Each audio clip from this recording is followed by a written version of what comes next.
Good day everyone, I'm Jimmy Cadorna, a second year mechanical engineering student at Capital University. Now, we are solving superposition with this type of problem. Let me read the data. First, I1, this is I1, this is R1, this is R2, this is voltage 1, this is R3, this is voltage 2, this is load resistance. Now, the numbers of the givens. The R1 is equals to 2 ohms, R1, R2 is equals to 5 ohms, R3 is equals to 10 ohms, and load resistance is equals to 4 ohms, and voltage 1 is equals to 12 volts, and voltage 2 is equals to 24 volts, and I1 is equals to 1 amperes. We need to find the required, which is current 2, current 3, and load current.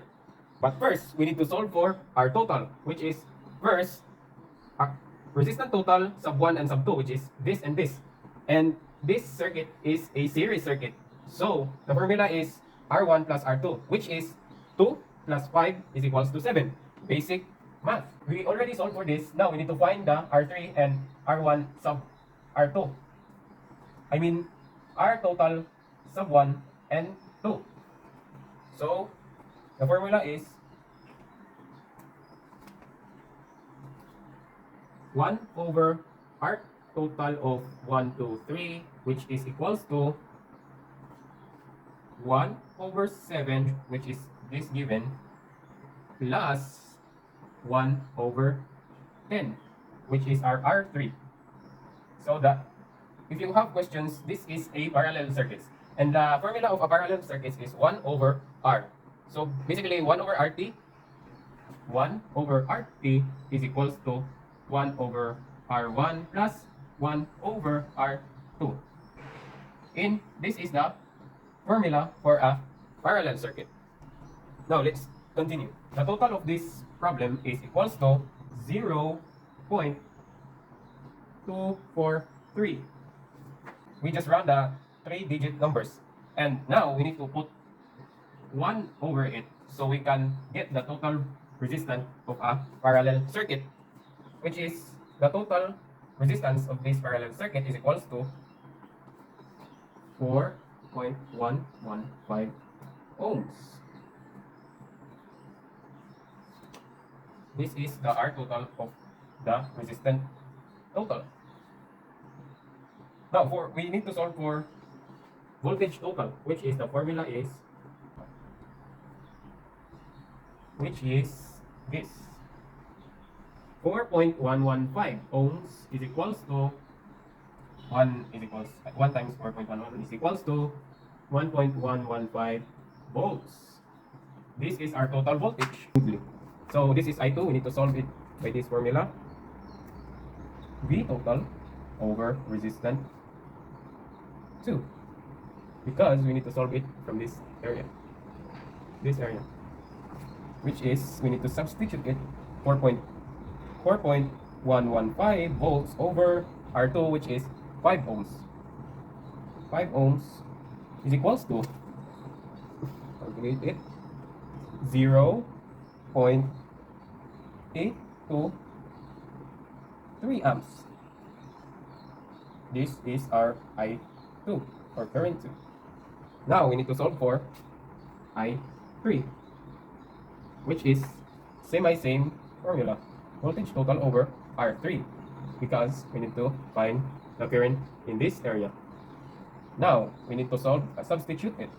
4.115 given to us here over our R3 is 10 ohms, so it's equals to, calculate, 0.4115 amps. This is our R, this is our I3. And for the current load, the formula is V total over R total, which is equals to 4.115 volts over the R total. I mean RL. So load resistance.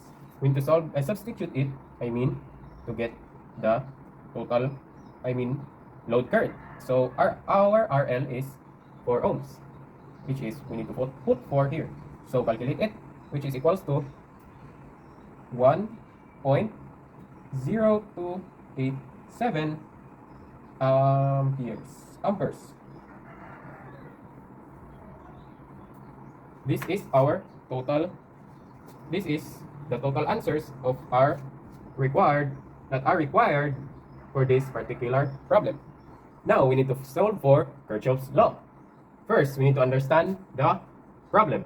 This is R1, this is R2, this is voltage 1, this is R3, this is voltage 2, and this is our resistant load or load resistant. Now, for the given, R1 is equals to 2 ohms, this is R1, R2 is equals to 5 ohms, this is R2, voltage 1 is equals to 12 volts, resistance 3 is equals to 10 ohms, voltage 2 is equals to 24 volts. Load resistant is equals to 4 ohms.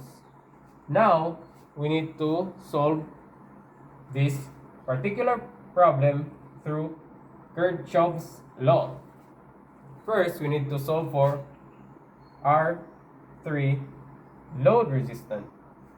Load resistant is equals to 1 over 10 plus 1 over 4 because it's a parallel circuit. So, the total of this problem is equals to 0.35. 0.35. And we need to put 1 over it. So, because this is the formula. So, we put 1 here. The total of this problem is equals to 2.857 ohms. This is our resistor 3 load or load resistor 3. Now we need to solve for our total. Our total is equals to 1 over R2 plus 1 over R3L, which is we need to substitute 1 over 1 over 5 plus 1 over 2.857, which is equals to 1.818 ohms. This is our total resistance. Now we need to solve for current I, voltage 1, which is the formula V1 over our total, which is we need to substitute 12 volts over 1.818, which is calculate, which is 6.6007 amperes. We need to put a lot of zeros, so we have two significant figures. Now we need to solve for I2 or current 2, which is the formula for R3L over R2 plus R3L.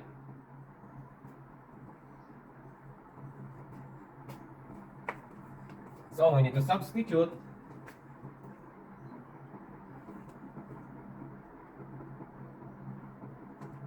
6.6007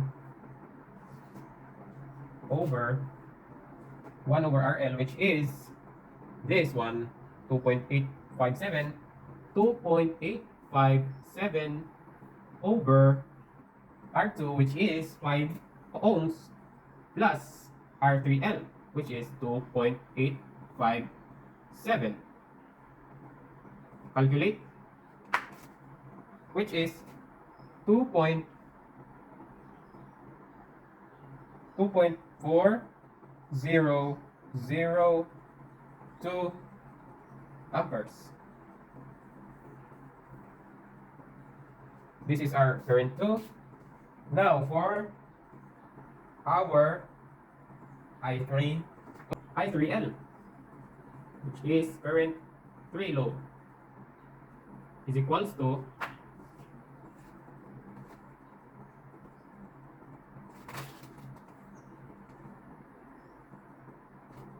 I V1 minus I2 or current 2, which is substitute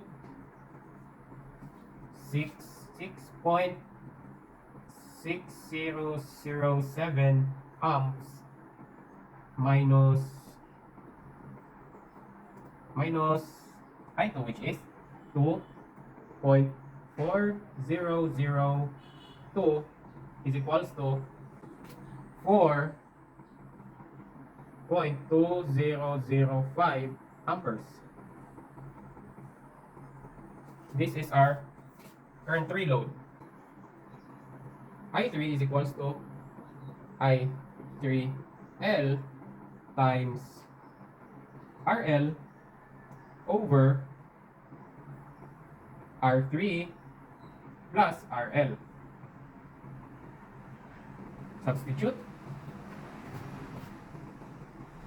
which is, our RL is I3L is equals to 4.2005 times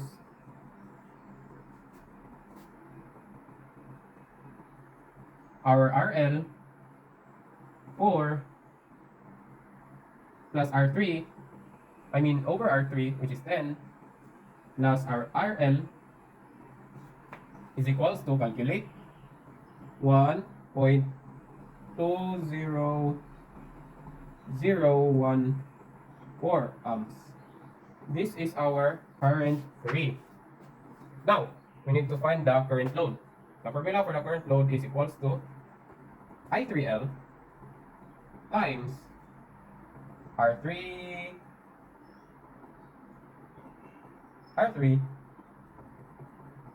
over R3L. R3 R3 plus L, RL. Substitute. Our R3L is 4.2005 times R3 is 10 over 10 again plus our RL, which is 4. Calculate, which is equals to 3 amps. This is our current load. Now we need to solve for current total load. Let me erase. Pause the video if you want to understand the process more clearly. Now we need to find the total current load, which is IPL equals to I2, which is the total of our I2, if you remember, is 2.40017 amps. This is our final answer. Let me remind you, we already solved for I2, which is I2 is equals to 2.400179 amps, which is our total current load. So meaning this is the final answer. Okay, this is the end of our topic. I hope you enjoyed our discussion, which is superposition and Kirchhoff's law. Now, I am Baka, a second year mechanical engineering student at Capitol University, now signing off. Thank you for listening.